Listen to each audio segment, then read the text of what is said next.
Welcome back to another episode of Let's Face the Facts. I'm your host, I'm David Almeida, and I'm an actor in Orlando, Florida. Every week, I sit down with an actor or artist friend, and we watch an episode of the classic sitcom, The Facts of Life.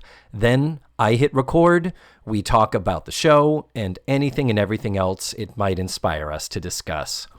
This week, my guest is Ken Reid. He's back. You will recall he was here for the Fear Strikes Back episode back at the beginning of Season 3.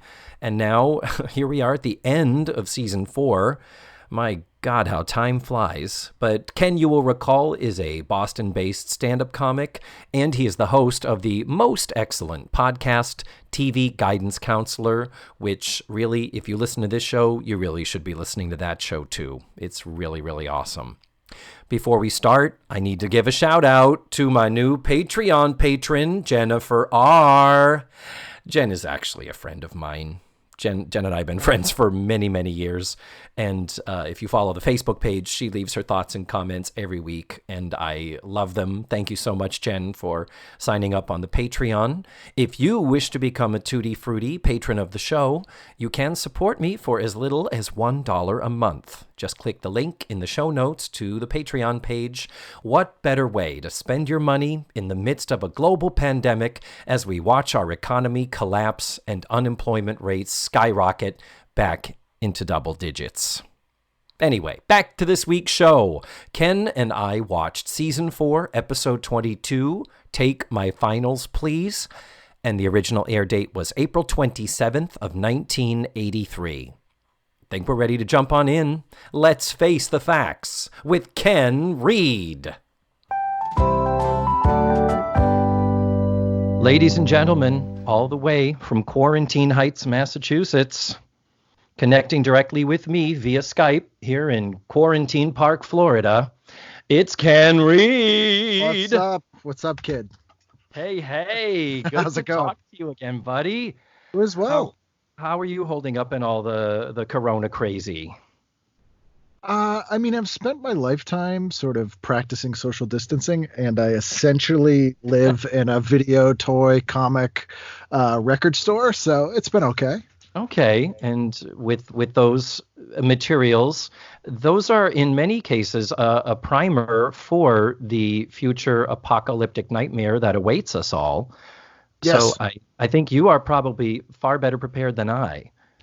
Yeah, weirdly, I was in LA for 2 or 3 weeks before, while this started, and I got back and I realized that I had ordered like 8 cases of toilet paper just because I found a good deal like 2 months ago before this even started. So they were just like waiting for me, and I was like, wow, I didn't even.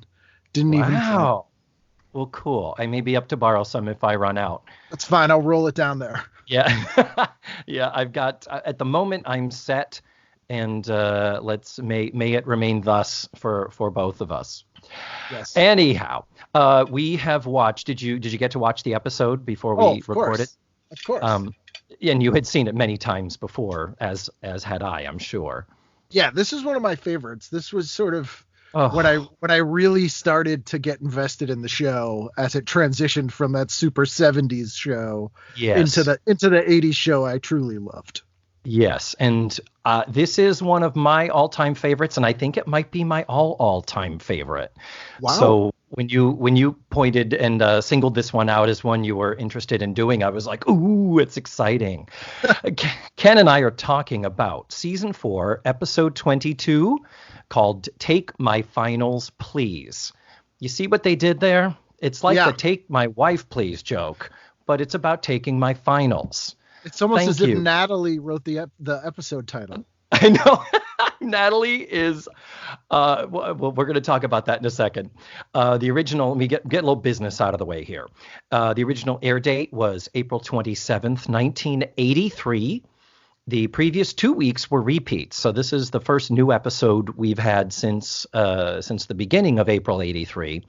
Was actually taped in mid-March of 83, March 15th. and was directed by Assad Kalata, who directed every episode in season 4 and will continue to direct many.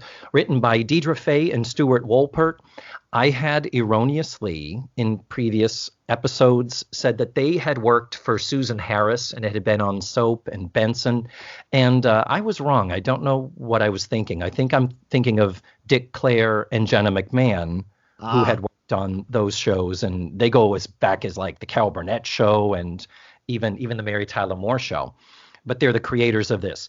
The writers, Deidre Fay and Stuart Wolpert, in starting in season 3, so the previous season, they have so many different credits as far as they're sometimes story editors, they're sometimes creative consultants, sometimes executive script consultants. And then next season, they are executive producers for a good year or two. And they write, I think they have 17 actual written by credits for The Facts of Life.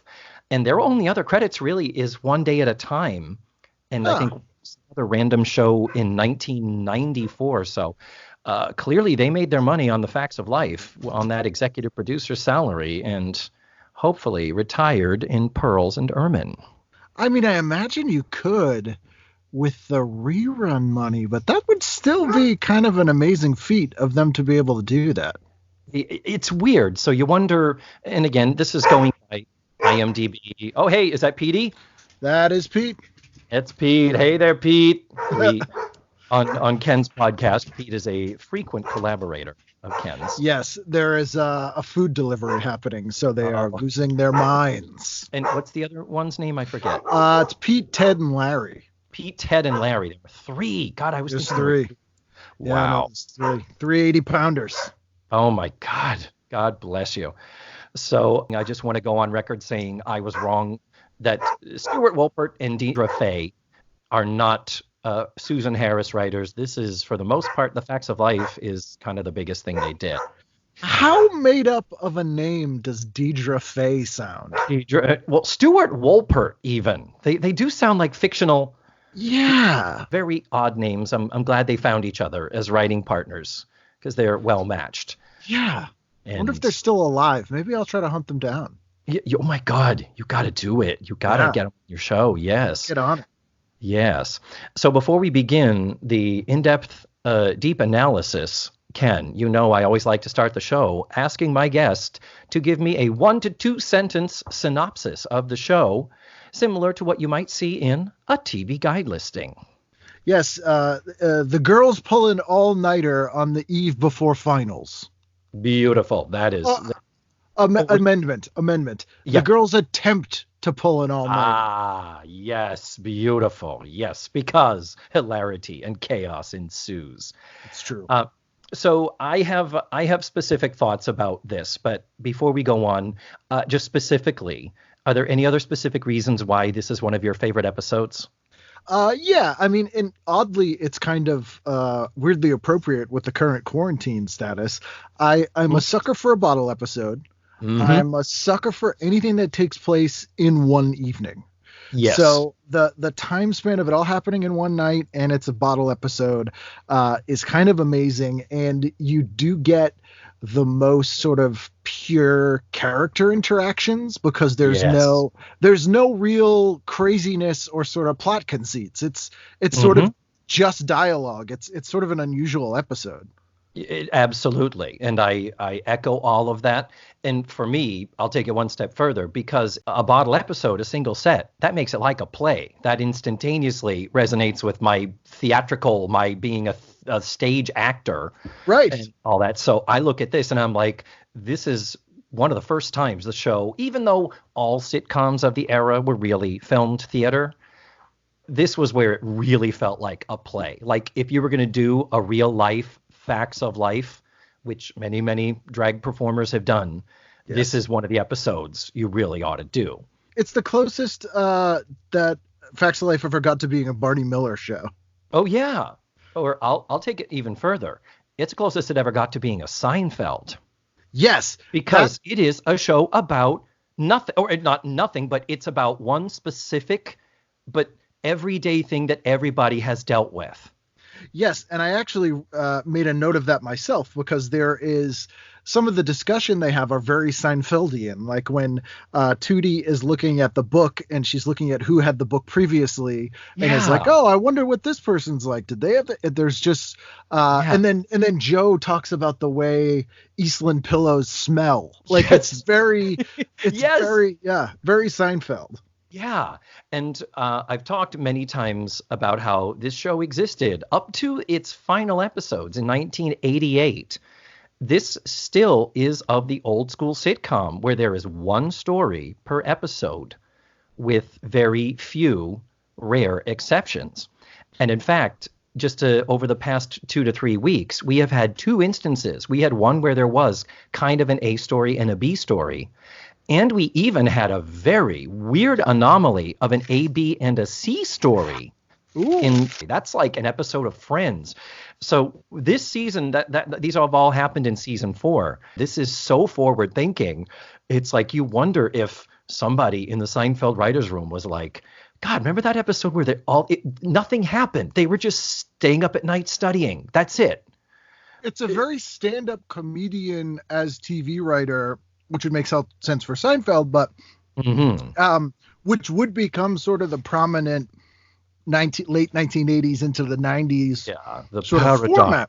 Yeah, but is very unusual for this show, and especially to the best of my knowledge, I don't think anyone who wrote for this show was a stand-up, and especially not the two people. No. Yeah. So it's very weird. Exactly. And when you realize that just a few weeks ago, we had an episode, a two-parter, where Joe decides she wants to become a nun. Like, yep. And based upon Lisa Whelchel, Blair's stepsister, played by Eve Plum, Jan Brady. It's like, and that was a two-parter. And when you look at how this episode does not rely on any sort of a stunt like that versus how labored it was, and the fact that they needed a two-parter to get us from point A to point B, where we might halfway believe Joe is seriously thinking she wants to be a nun. It's astounding. So that's it's interesting when I had Tim O'Donnell on the show, who didn't write for Facts of Life but wrote for everything else, and he was saying that two-parters generally weren't planned as two-parters. So oftentimes they would write, and then sometimes the script would just be bigger than usual, and they couldn't edit a ton out of it. So they would, it would save money essentially by making it a two-parter. So you save some production costs.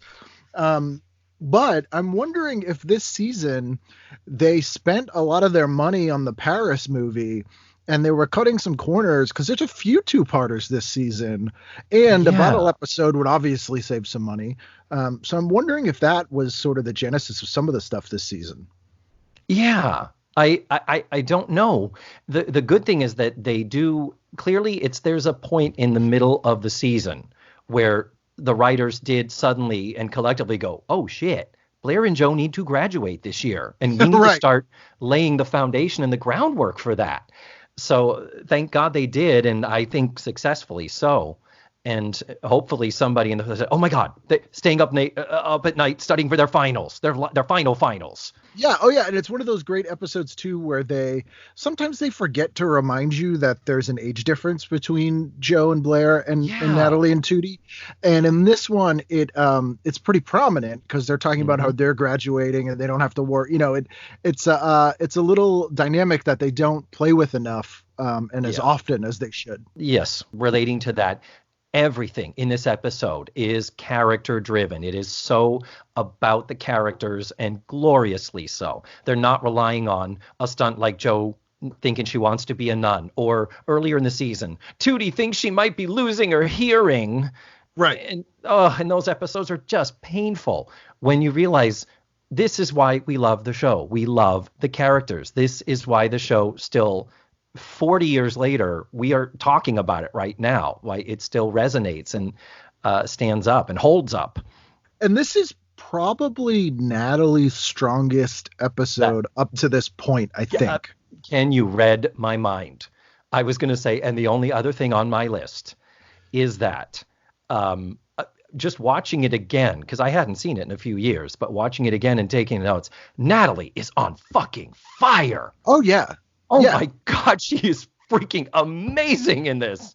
Yeah, her comedic timing is fantastic. It's very natural, and she was the non-actor out of the group. Exactly. It's such a beautiful transformation to see how she can dominate this episode, and with it still not being a Natalie episode. It's an all of them episode. Right, and I wonder if they just started sort of getting her voice better by this point, because they had tried to do some Natalie centric episodes previously, as we know, the infamous costume party episode, yes, or the almost right. Yes, or the ones with like her dad, when her dad was getting a divorce, which I think was the season before, maybe. And she just don't try to write the dramatic stuff for her. Like, it's not right. Yeah, and I didn't think she did a bad job with it, but no. This is where the character is strongest, and as I always joke about the middle-aged vaudevillian writers who have that somewhat Borscht Belt rhythm and sensibility, she is so good at it. She has such an affinity for that, and they use it to. I think this is kind of this episode. Her entire career was leading up to this. Yeah, I agree. Because she is just Mindy Cohn is insanely good in this. Okay, we could gush another hour about this episode and honestly, I don't mind that we're talking about it in generalities, because as I do my microscopic analysis of it, scene by scene, like I said, there's not really a plot here. I'm looking at this going, I don't want to just sit here and restate all the jokes, though God knows I've done that before on the show. But let's start getting into it as best I am able to edit myself here. First frame of the show, something new. We get titles that tell us what time it is. Yes.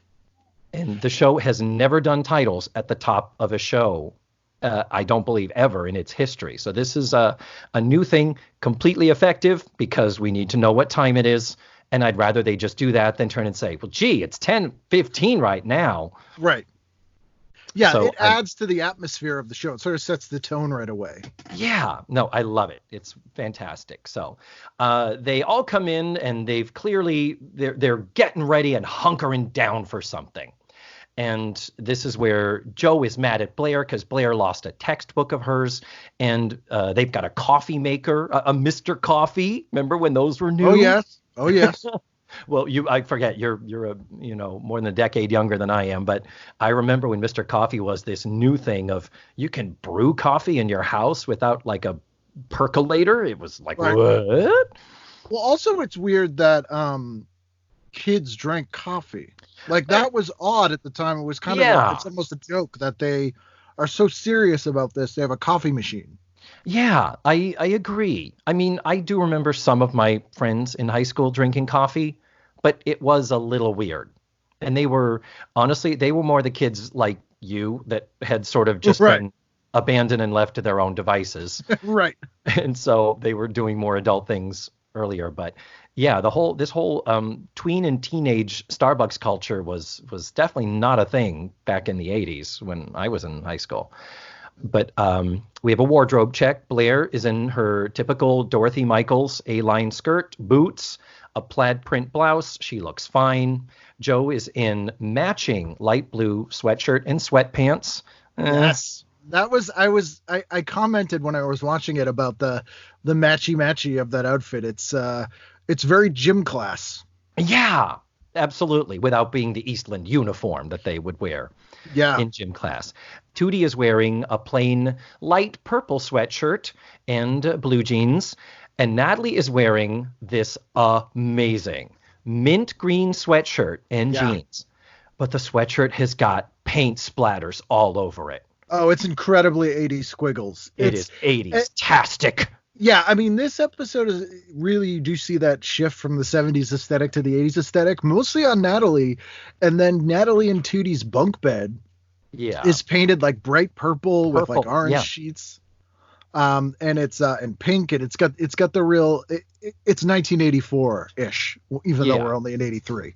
Yeah. No, it's been slowly creeping in. And then we've got a couple of seasons coming up at Edna's Edibles, which has such traditional 80s wood pattern, holly hobby decor. Yeah. Rattan. Yeah, exactly. But then season 7, 8, and 9, it goes so 80s overboard with Over Our Heads and the neon and the hair height and the mullets. I love it. I can't love wait. it. I cannot wait to analyze all that. And that's a little ways down the road right now, though. But very quickly, we're reminded that Blair and Joe aren't just cramming for any year's finals. These are their finals because they are headed to college. So they have got to do well. Natalie, did you ever do all-nighters like this? I never found it to be a helpful technique. I did it once in college where I did an all-nighter for a paper that I had due. And the class was early in the morning. I went to the class. I had the paper done. It was good. I handed it in. I was so proud of myself. And then we had to begin the lecture. And I couldn't keep my eyes open. I was dying. It was torture. So I very quickly went, okay, this is not a thing for me. And I didn't drink coffee at the time. That probably would have helped. But yeah, one time I dabbled in college, as many people say. And no, the answer was a no. And I'm still not really a night owl. I tend to go to bed early and get up early. How about yourself? I mean, I am, and I definitely was then a night owl, but it doesn't seem like, as far as studying goes, it just seemed like counterproductive. Kids would pull it all the time. Yeah. And I'm like, why just go to bed? You'll do better. What are you doing? Yeah, at least have rest on your side, if nothing else. Right. And which is yes, Mrs. Garrett's point, kind of. I was just going to say, this is perfect because Natalie does start in with the food. Remember, we never have fat jokes about Natalie, which is commendable. But boy, she is always right on board when anytime there's ever food talk. Yes. So Natalie breaks out the Oreos and milk, and perfectly cued by you, thank you, Mrs. Garrett enters. And she brings a feast on a gigantic serving platter. But this is more practical food. We've got fruits and veggies and sandwiches and crackers. And oddly, an entire stack of carrots. Yeah, not baby carrots. Like full-on Bugs Bunny. Yeah. It's like a bushel of carrots. Yeah, not even peeled. Like, it's like you would have to take out a carrot peeler to peel them and eat them. It's like, props? Really? This is a props fail, people. Yeah. But the girls are very grateful to Mrs. Garrett, but she is in our camp, Ken, where she's like, I don't see why you would want to cram all night. Girls, you just need to get your rest, and the answers will come right to you. As she snaps in the air. They literally do a light joke here that does nothing but set up a reason for Mrs. Garrett to pop in her head later. Right. Natalie says, we have to cram, Mrs. Garrett. We have to be ready for our finals. I mean, tell me, who discovered nitrogen? And kind of like a game, she's like, Tootie Ramsey. Tootie's like, I don't know. And then someone's like, oh, Madame Curie. No, Joe Palnicek. No, was it Einstein? No. And finally, Mrs. Garrett says, okay, Natalie, who discovered nitrogen? And Natalie's like, I don't know. That's why I got to cram. Get out of here. Yeah. Setting up Natalie, set her up and knocked her down. Exactly. Oh, my God. Yes. So yes. So then Mrs. Garrett tries to do stretches and and singing lullaby and in the beautiful dulcet Mrs. Garrett voice. It's not Charlotte Ray's finest hour on the show. No, this is the beginning of so many so many episodes that you can put in the column of, Charlotte Ray is really just an appendix, an extraneous appendage that could have easily just not been there.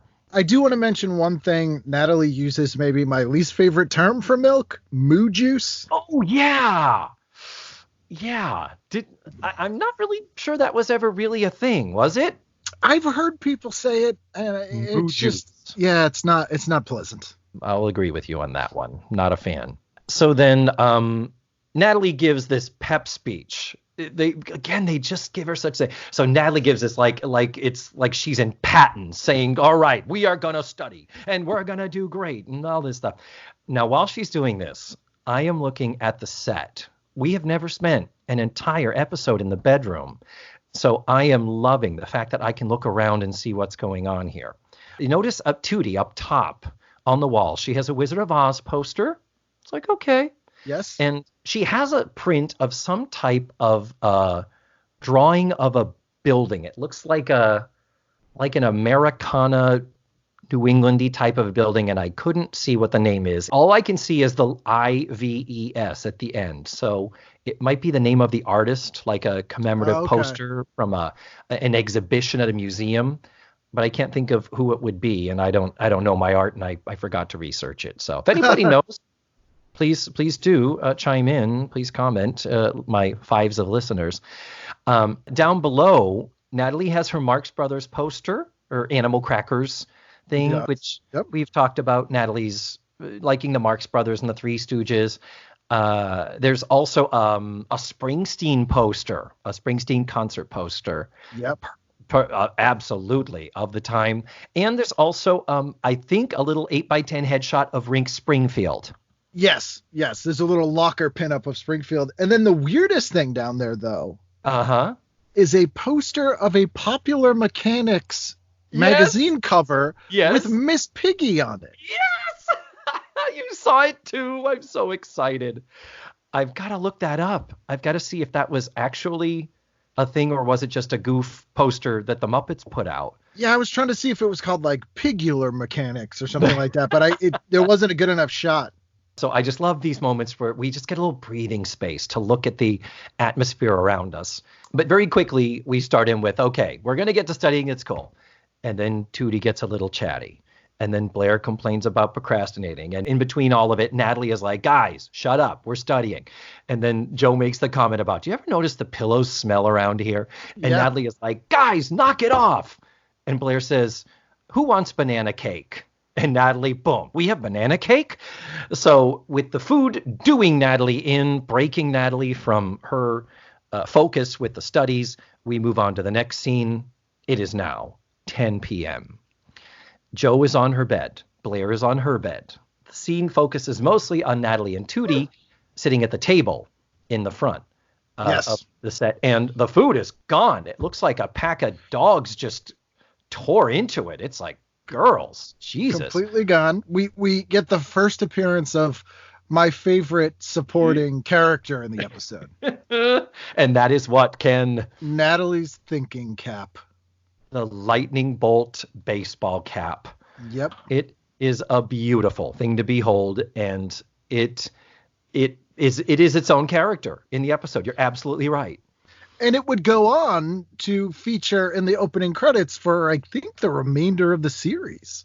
I think so too, yeah. When they get into by the 8th and 9th seasons, the opening credits go into this sort of retrospective, like, wow, we can watch the girls grow up every single episode at the beginning. So they start with season 1 images and quickly age them. And I think it does. It's beautiful. So Tootie is listening on her Walkman with her Walkman headphones. God bless. Cool in the gang. Yes. Celebrate good times. Come on. That's right. And Natalie is so annoyed. She lets out with one of my favorite lines where it's like it picks at her until she finally explodes. And her line is, if you don't put that thing away, I'm going to sit on your neck. Yeah, and then an unusually long laugh. I mean, because she commits. It's so angry. Yeah, and yet it really so is ridiculous. And she has her other really angry line in the episode comes later during the pillow fight when she's like, I'm going to lay you out. Mm-hmm. Yeah, it's like Natalie is so committed to this. And the fact that she's the one whose bubble is constantly getting burst, and the frustration and comedy that results from that is just electric in this episode. Yeah. Oh, so absolutely. Good.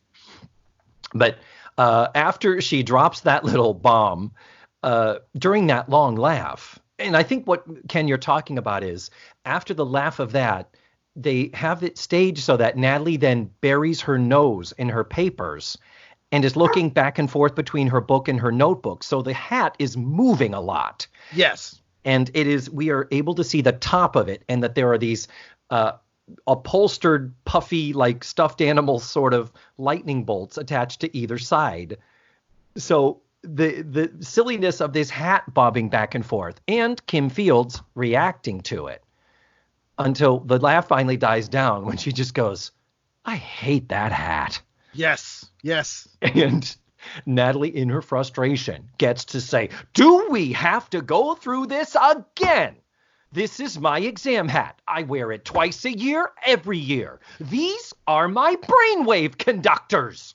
Which is a really nice bit of lore that sort of is well placed in the show that adds this sort of depth to their characters and relationships. Yeah, without betraying something we've already seen or heard about. Right. Because we've never really technically seen them battening down the hatches and really studying hardcore like this. So, but this hat becomes, and Kim Fields, she just still comes out, I still hate it. It's terrible. Yeah. Anyhow, so Natalie is annoyed because she has to learn the symbols for all the elements for her chemistry class. And it's kind of interesting. Do you remember chemistry in high school, Ken? Oh, I do. By the finals at the end of the school year, were you still learning what the symbols were for the elements in the periodic table? No, I mean, I definitely wasn't, but there were certainly kids I knew who would sort of memorize and purge. Yeah. So, but I either knew it or I didn't by that point. Yeah, I remember that was nothing. To me, the thing that I struggled with was that we had to know the valency of the elements. Do you remember this?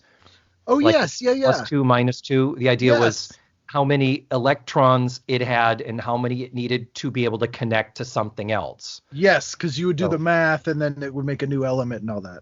Yeah, like sodium chloride is NaClO3. That's one sodium, that's one chlorine, but 3 oxygens. And valency is why you need 3 oxygens to connect to those other atoms, or is that the right word? To connect to yeah, I think so. Yeah. But so this is how, but my thing was I never learned my valences. I just could not commit to sitting down and memorizing them. And it gave me problems. I should have just buckled down harder. But by finals, to me personally, I think just having to be able to recite and regurgitate that, oh, Hg is mercury, Au is gold, C is carbon. I feel like that's pretty like first half of the first semester chemistry. Yeah, not studying for finals. Right. It doesn't demonstrate any sort of understanding of why you're there. Yeah. So, but it gives the writers a little extra reason to get Tootie and Natalie. Tootie tries to help her with it, but Natalie is just like, you're not helping me. So she kind of rejects it. And then we get into, and then we talk about Tootie getting into, why do we have to do this? And we're not going to use all this stuff. And why do we have to bother with studying for finals? Right. I don't need to know anything. I'm going to be an actor. Exactly. And Natalie says, I'm going to be a journalist. And we've been kind of leading up to this where I'm not sure we've ever specifically said that is exactly the careers they are going to pursue. But this is really good. If it hasn't before, it's been implied. But for them to say definitively, for Tootie to say, I'm going to be an actress, and Natalie to say, I'm going to be a writer, that's pretty awesome. And they do stick to that landing throughout the rest of the series. Yeah, absolutely. And you sort of get a nice little Jo moment where she says she wants to teach kids. Yeah. And she sort of goes into that a little bit, though, later in the final season. Yeah. She says something like, I love cars or something like that, but I'm also thinking I like to teach kids. And the joke, the punchline is Blair just goes, gang warfare for toddlers. Yes. Good laugh. And but you're right, because Jo does kind of sort of get into social work. Yeah. And then oddly ends up becoming a policewoman, we many years later, learn, which is like, okay, I mean, an Ivy League education certainly can help in any career, but wow, didn't have to, that's a little overkill there. What better way to teach kids than by locking them up? Yeah, exactly. But we now come to a big major crisis in this episode, Ken. The Oreos are gone. Hold on. What? All the food is gone. They have eaten it. In 2 hours, they've eaten an entire evening's worth of food supplies. An entire bushel of carrots and certainly a peck of something. Yeah, 57 sandwiches and all kinds of, there were apples and bananas and all. I'm like, I do not know how 4 people could eat that food for an entire night, let alone in just 2 hours. Well, they kind of imply, although they don't make the fat joke, that Natalie ate it all. Oh, do you think so? I got that vibe. Maybe I was just being overly sensitive to it. Maybe you could be right. I didn't get that, but I wasn't looking for that. But then a note gets slipped under the door, and they look and they pick up the note, and it says Daniel Rutherford. And they're like, what? And they open the door, and there's Mrs. Garrett. They're like, who's Daniel Rutherford? And she says, he discovered nitrogen. Little callback. Callback. And literally no other reason for her to be in this scene. 0.00. And also, like, the whole conceit of why she gave them that food platter was she's like, the kitchen's closed for the night. But it's like, yeah, Mrs. Garrett, you could go downstairs and make some stuff if you wanted to. Yeah. Or they could go downstairs. I don't think there's an elaborate series of laser motion sensor trigger alarms or something. It's like they could go down and pull some more milk out of the fridge or something. But just tug some moo juice right out of there. Yeah, he said it. Ugh. But they do come up with the idea to order pizza, and they do happen to know an all-night pizza place, so we think maybe the problem might be solved. Now we move on. It's 20 miles away. Did they say 20 miles? 20 minutes away, yeah. Or 20 minutes away. They're like, get them on the horn now. Yeah. So now here's the thing. In order to call and order a pizza, they would have had to walk downstairs, through the kitchen, through the cafeteria, into the lounge to use the payphone. The lounge, which has several vending machines. Oh, yeah, that's right. They've got the coffee machine and the 1960s pastries in there. They could have gone there, but oh well. Anyhow, for this episode, the pizza was the thing, because now our next scene, it is 12 o'clock midnight. And so we've had 8 o'clock, 10 o'clock, now it's 12 o'clock. Everybody has changed clothing now. Everyone is in their, Blair and Joe are in pajamas. Tootie and Natalie are in ugly grandma nightgowns. Oh, awful. Real sister wife looking things. Oh, my God. But that was the style. It was, ugh. It's true. Everybody in the 80s dressed like a 35-year-old. It's terrible. But at this point now, Tootie, Joe, and Blair are all studying. Natalie is the one anxiously pacing around. And so finally it's like, Natalie, would you come? What's the matter? And she's like, where's that kid with the pizza? I'm starving. Because Natalie likes food. Yeah, apparently. But never make a fat joke. No, oh, no. So then Tootie says, Natalie, here, you can have my hot chocolate. I'll even heat it up for you. And she's got one of those heating wands that I guess you put into liquid and it gets it warm. I'm unfamiliar with those. It's basically throwing a curling iron into a cup of hot chocolate. I'm not that familiar with it either, but I feel like I've seen it somewhere before. I just can't remember. And I will point out in an earlier episode when Tootie was illogically a dorm monitor, even though she didn't live in the dorms, she did complain one point to one of the girls, hey, you're not allowed to have food in the dorm rooms. You're not allowed to have food in your room. Really? Well, now she's got electrical appliances being put into liquid. But so when she goes to plug in this curling iron hot cocoa heater, she says, all these plugs down here, you guys, it looks like mission control here. That will come back. Yeah, they really foreshadow that. That is they've shown the gun in the first act, so they have to use it. Yes. And then we have a great little divergence, a little sidebar here. Blair suddenly starts reading out loud from a romance novel. And she's talking about he took her in his arms, her face flushed hotly. And as she reads it, and she's like, can you believe people read this junk? And Natalie says, great, Blair, you go from food to sex and I can't have either. Yes, which is incredibly adult of a joke. Very joke. It's like, You're 16, girl. You shouldn't be talking about that on network television. And it's also prophetic because Natalie, as we know, is the first to lose her virginity 4 years down the road.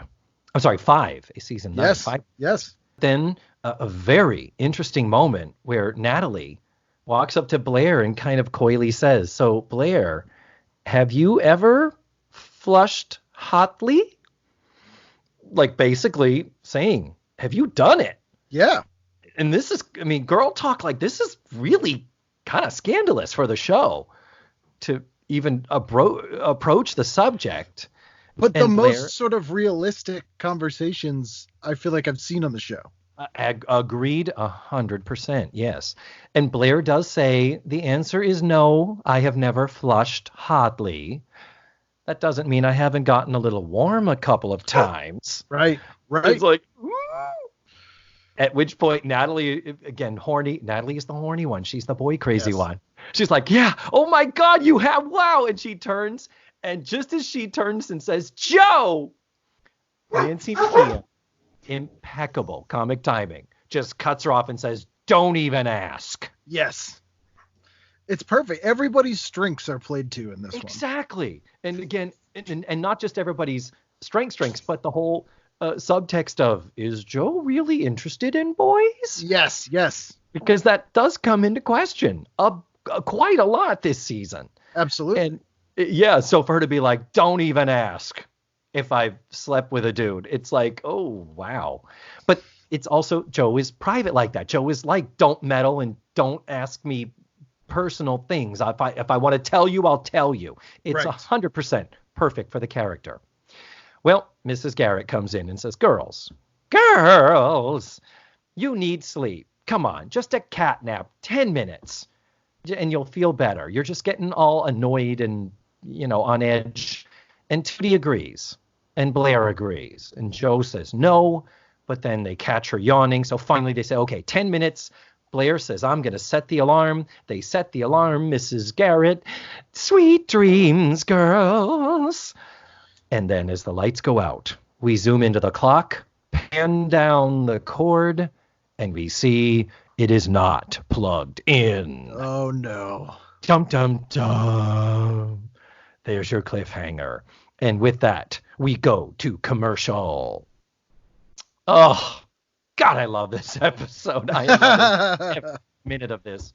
While we're at commercial, I always like to take a little detour just to talk to my guests and all that. Now, you've been on the show before. I loved when you were on, and I was very honored that you took the time to come and be on the Fear Strikes Back episode from season 3. That was the beginning of season 3, and now we're at the end of season 4, which is crazy. 10 months ago. 10 months? Holy shit.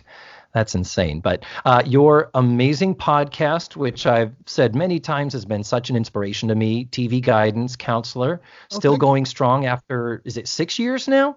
We're on year 7. Holy fuck. Man, that is insane. I know. It's incredible.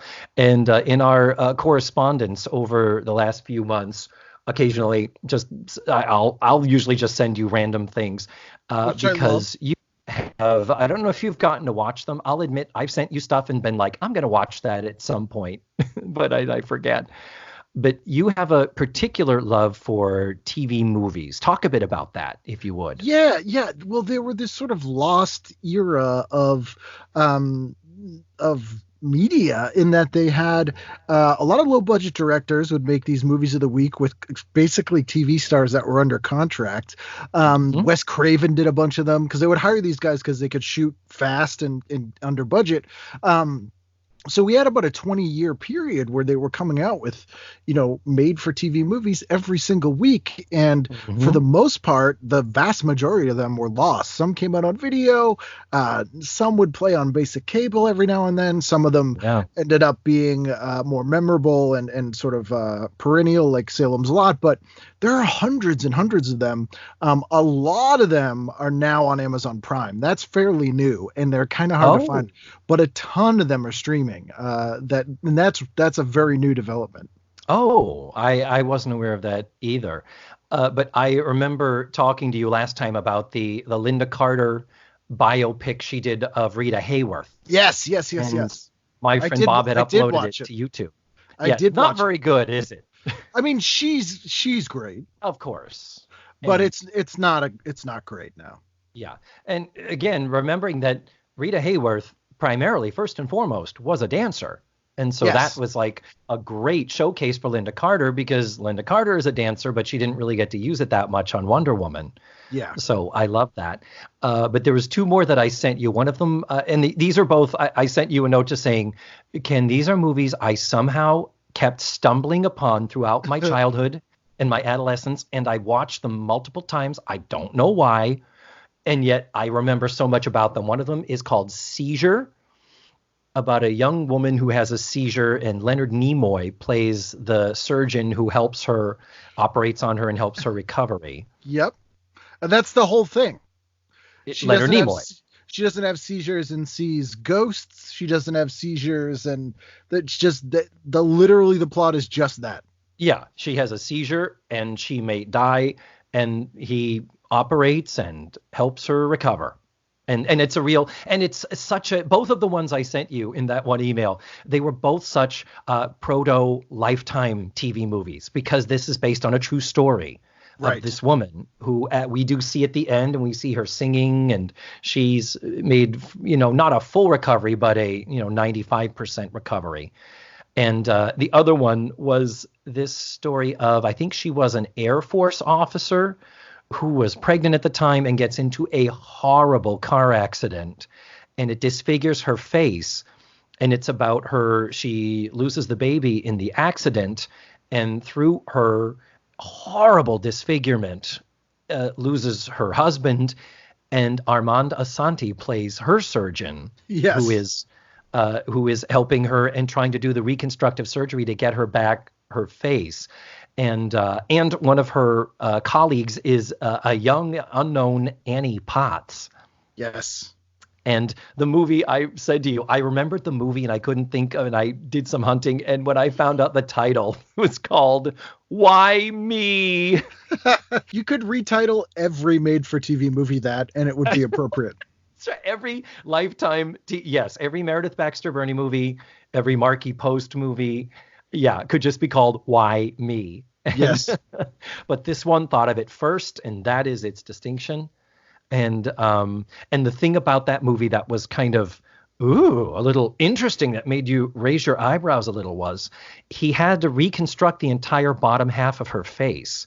And he was like, I don't know what I'm going to use. I can do skin grafts, but typically you don't do that when you're trying to rebuild a person's lips. Right. And he hits upon the idea of using, and the term that they use in the film is gynecological tissue. Yes. To reconstruct her lips. Which would be a good alternate title for the film. Gynecological tissue. Yes. Yeah. But basically, we're talking about using her skin down there to make the skin to build her lips. And apparently this is based on a true story. And it was like, double-digit surgeries that she had to go through over and over. But she ended up marrying the surgeon. They ended up together. Sorry, spoiler alert. But those were two ones that are etched in my brain. And I do need to, now that we're in quarantine or self-imposed quarantine, this certainly would be a good time to revisit them. But I have a feeling I'm going to watch them and go like, yep, remember that. Yep, I remember this scene. Oh, yeah. I did rewatch both. They're not great, but no, they're certainly interesting curiosities. Yeah. And I think one of the big curiosities of them, and maybe this is why they stand out to me in my youthful brain remembering them, is that these were based on true stories. And that really wasn't a thing. That wasn't commonplace like it is now. No, they'd make a big deal out of it if it was ripped from the headlines. Yeah, like Farrah Fawcett in The Burning Bed. Right. And all that. Because that was a TV movie, wasn't it? It was, and then it got a theatrical release in the U.S., which was odd. Most made-for-TV movies would get theatrical releases in Europe, which is kind of where they made their budget. But it was unusual. It was unusual for them to get a theatrical release in the U.S. Mm-hmm. Yeah. So before we get back to facts of life, can you think of just any random TV movie that's like a lost gem, a forgotten one that we could look up and find on your recommendation? The Midnight Hour is maybe my favorite. It's a Halloween movie with LeVar Burton and Sherry Belafonte. Wow. And Smith's songs on the soundtrack. It has a full-on musical number in it, but there's some truly scary scenes in it, and it's a weird one. Invitation to Hell is one I think you would particularly like. It stars Joanna Cassidy, who's been on the show. It was Love her. Was directed by Wes Craven. Susan Lucci plays the wife of Robert Urich, and I don't know if I want to give away the twist because it is crazy, but it's essentially, I want to watch this now. It's sort of about like a modern day Hellfire Club, and the ending it's insane. So I highly recommend that one. And are those available? Are they out there on They YouTube? are. Yes, they are streaming. They are streaming. That is. I know for a fact Invitation to Hell is free on Prime if you have Amazon Prime. Oh, that is exciting. Well, I will post a link to it on the show website. But thank you for talking about that with me, and thank you for being on the show again. As I've said before, I am thrilled. It is an honor, and I am such a huge fan of your show. It is still very weird to be hearing you in my ears, and you are actually talking to me. It's not a conversation I feel like I'm a part of. I'm actually a part of it. It's very trippy. Oh, well, thank you. So, back from commercial. We are in the darkened bedroom where the girls are asleep. Jo wakes up and checks her watch. And the discovery. It's been 2 hours. It is now 2 a.m. That's not 10 minutes. No. So they quickly realize what has happened with the clock being unplugged. They really lay into Tootie hard. Yeah. And as it escalates, there is a little sense of, fuck, girls. I mean, Jesus. But back off. Exactly, but they so beautifully do it because what breaks the tension? What is the thing that pops this balloon, Ken? The hat. The hat. Natalie puts on the hat, and what is going on? One of the lightning bolts has become flaccid. I wouldn't have used that word, and it is the perfect word. So I'm glad you said that. Yes. So the girls, as they're fighting and yelling, suddenly quickly, they have to try to stifle their laughter because Natalie looks so ridiculous with one lightning bolt flopping around. So when finally Natalie discovers it, they're all just laughing. Natalie is like, "Oh, good. This is great. This is just great." But Natalie need not be upset for long because in comes Mrs. Garrett holding a pizza. Did anybody order this? A 2 a.m. deep dish with everything. Which they ordered, Ken, at 10, probably I'll give you 10:15. Yeah, that's a 4-hour pizza. Unless Mrs. G's been hanging on to it and let them sleep. Oh, there's some duplicitous. I never thought of that. That could totally have been what's going on. But yeah, if that was from Domino's, that would have been free. Just saying. Absolutely. So they jump into it. They devour the pizza. And they even talk Mrs. Garrett into staying and having a piece of pizza and, well, appearing in her own sitcom. Because that's really what we're doing here. Oh, yeah. And Mrs. Garrett reminisces a bit. God, since I took my finals, we've been through 2 wars. We've put a man on the moon. Liz Taylor's been married 5 times. And Liz was still in the headlines, man, in the 80s, in the early 80s. Yes. Oh, yeah. I think what was her final number? 7? I think it was 7, yeah. With, the Fortensky. Was that the last one? Truck driver guy, yeah. Yeah, with the mullet. Oh, my God. Oh, yeah. The creepy wedding with Michael Jackson. And was Michael wearing a face mask? He was. In the wedding pictures? Like, it was... Ooh, Yep. It looked like the circus was in town, really. It was. So then Mrs. Garrett talks about how you girls are just getting so tense. You should really let off some steam. You know what me and my roommates used to do? We'd have a pillow fight. Which is real weird. It is. And Blair even says, really? Did you room with the Brady Bunch? It's like, yeah, you're saying what we're all thinking. Really? So Mrs. Garrett says goodnight and leaves. And Tootie says, that sounds like a good idea. So she tries to initiate a pillow fight and she hits Joe. And Joe just looks at her and says, be smart, Tootie. Yeah, is Joe the one you'd go for first? Oh, no, exactly. Exactly. Which is why her reaction is so perfect. And then, and it's like, it's all about letting off steam. So Joe reacting, Tootie's like, there's some steam. And then she pops Blair with the pillow and Blair's like, Tootie, there goes some more steam.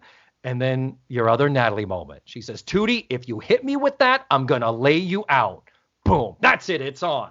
And they just go into full on pillow fight mode to end this particular scene and go into the next scene. Yeah. Yeah. And it's fun. It's really kind of fun. It's a lot of fun. Yeah. And at least they didn't do the trope of one of the pillows coming open and the feathers going everywhere. Yeah, it didn't get that crazy. It was normal crazy. As far as pillow fights go, it was appropriate. Indeed. Yeah. Then at 5 o'clock in the morning, now we are moving ahead 3 hours instead of 2. We've got Tootie and Natalie taking a little cat nap in their beds, in Joe and Blair's beds, actually. And Blair and Joe are sitting at the table in this nice, intimate little pin spot. Yeah, as soon as it came out, I was like, she gonna kiss her? No. There is something a little romantic about it. Or I should say, it's a very intimate scene. And I think that lighting was appropriate because for all the talk that we have done and that the world does about, Blair and Joe, they're actually doing it and all that stuff. This is such a lovely, lovely little scene where Blair confesses to Joe that she's scared about college, about what's next. And Joe comes back at her and says, yeah, that's normal, but you're going to be fine. And she asks Joe if she's scared. And Joe says, well, I'm the first in my family to go to college. So basically Joe acknowledges that her education comes with a lot of baggage. And Blair says to Joe, you're going to do fine. And the thing I love about this frenemy relationship that they have is that in these moments when the chips are down, they are friends and they do support each other. And it's so wonderful. I love this scene. My heart grows 3 sizes when I watch it, which is another reason to hate the Joe becoming a nun 2-parter, because in that episode, she punches Blair in the jaw. Yeah, it's very uncharacteristic. It's like a dream, that episode. Yeah, it's like that episode needs to be struck from the canon. I'm sorry. Sorry, Jan Brady. No, bye-bye. I hate that episode. The more and more I get away from it, I hate it more and more. So then the alarm goes off. Tootie and Natalie wake up. It's 5 a.m, so the sun's coming up. And then Tootie tries to help Natalie more with the elements. And then we just transition into 8 o'clock in the morning. Now it is daytime. They are in their uniforms. They are hurrying and getting ready and getting dressed. Joe is practicing Spanish. Family falling down the stairs. Yeah. Él se cayó de las escaleras. And it's a really funny thing. I have so often pointed this out. They say, okay, so I'm going to do my history final at 9, and then I've got my other one at 11. So we're going to meet back here for lunch, right? Yeah, I can be here by 1. Cool. And then Tootie and Natalie kind of make up a bit for some harsh words that were said earlier. But the thing is, I can be back by 1. It's like, yeah, you're going to be back by 1. You girls still cook food for an entire school. Yeah, yeah. We have not abandoned that. We have not been told that you've paid off that debt yet.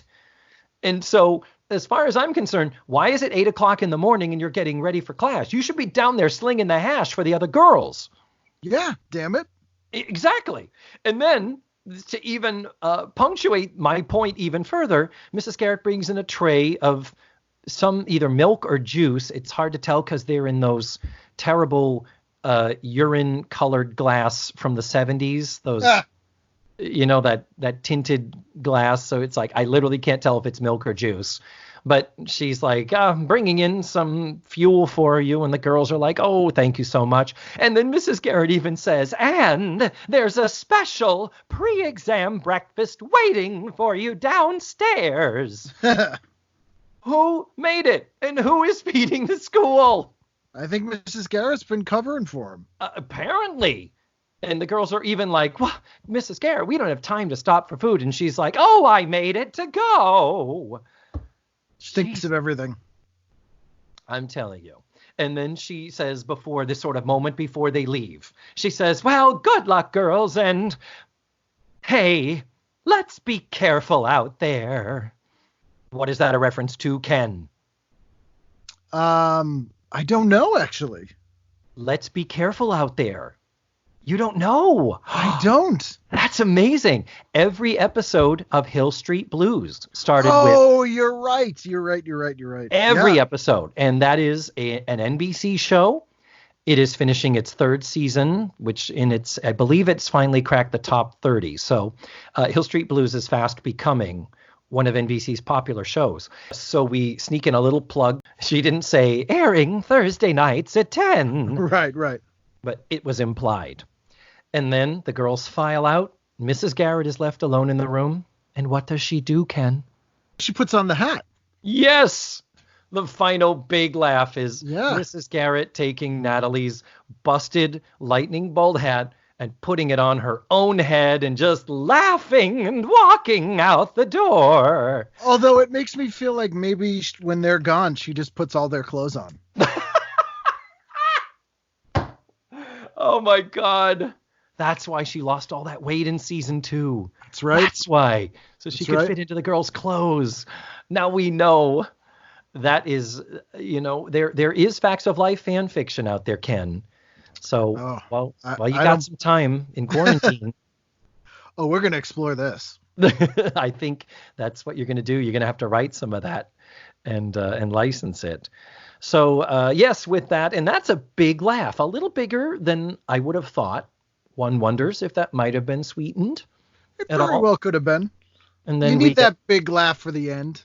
Yeah, and then the clap track, the pre-recorded clap track comes in, and the credits roll, and not only is it the end of, I think, my favorite episode, it's also that moment of, oh shit, next week is graduation.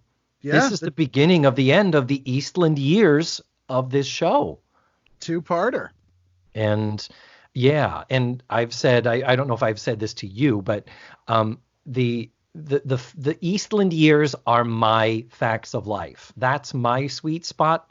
That's what I think of when I think of this show. And I record with some friends who have been repeat guests, and they're just maybe 5-6 years younger. But because they're just a little bit younger, they're like, oh, no, Edna's Edibles. That's the best part of the show. So now I kind of take the temperature of my guests to be like, okay, to you, when I say Facts of Life, Ken, what do you think of? Over our heads. Oh, okay, because you're even younger. Yeah. Yeah. Or just that's my everything. Yeah. That's just like the aesthetic of my soul. Yes, and independently owned Spencer's Gifts. Indeed. Without the dildos. and the little bag that you push a button and it says bullshit. Right. No over the hill things. No fart machines, yeah. No posters that say Budweiser. No t-shirts that say mustache rides here. Exactly. Oh, Spencer's, the bastion of taste. And God, I love it. Well, Ken, I have loved having you back, and it will not be the last time I invite you. Hopefully it is not the last time you will accept my invitation. Of course. So, Ken, from the bottom of my heart, thank you so much. I love your show. I recommend TV Guidance Counselor to my 5s of listeners and anyone else within the sound of my voice. And I cannot wait till we are able to do this again. Until next we talk, stay safe, stay sane, and I always will be listening to the show. Thank you. Be careful out there. Yes, great. Oh, that was even better. Oh, great sign-off line. I wish I thought of it. Damn. Well, And there you have it. That was Ken Reid, back for more. Such an honor to have him on the show. Next week, I'm going to be watching Season 4, Episode 23, Graduation, Part 1, and I'm going to be joined by returning guest Paul Padilla. Paul is going to be with me for both parts of the two-part graduation episode, which is the end of the season and the end of the Eastland years. I need comfort. Somebody hold me. Until next week, I really hope that if you are hearing my voice, that you are doing okay, that you're coping as best you can with all of our various quarantines and stay-at-home orders and the financial impact it's had on a lot of people. And if you are confused or anxious or depressed about it, please know that those all are 100% appropriate responses to have. Go ahead, feel your feels, because this is really a crazy time. So that's all the only wisdom I can provide right now with what little tools I have to work with myself. But thank you so much for listening to this week's show. And remember, the facts of life are all about you.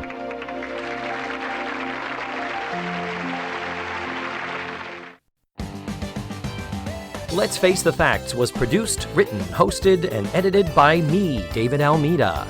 My theme song was beautifully arranged and recorded by Ned Wilkinson. Our website is facethefactspod.com. You have to drop the let's. And that's where you can find extra pictures, video, and audio extras from the digital cutting room floor. Follow the show on social media. We're everywhere under the handle Face the Facts Pod. You can become a patron of the show by going to patreon.com/FaceTheFactsPod.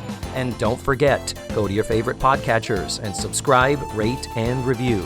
Tune in again next week for another thrilling episode of Let's Face the Facts.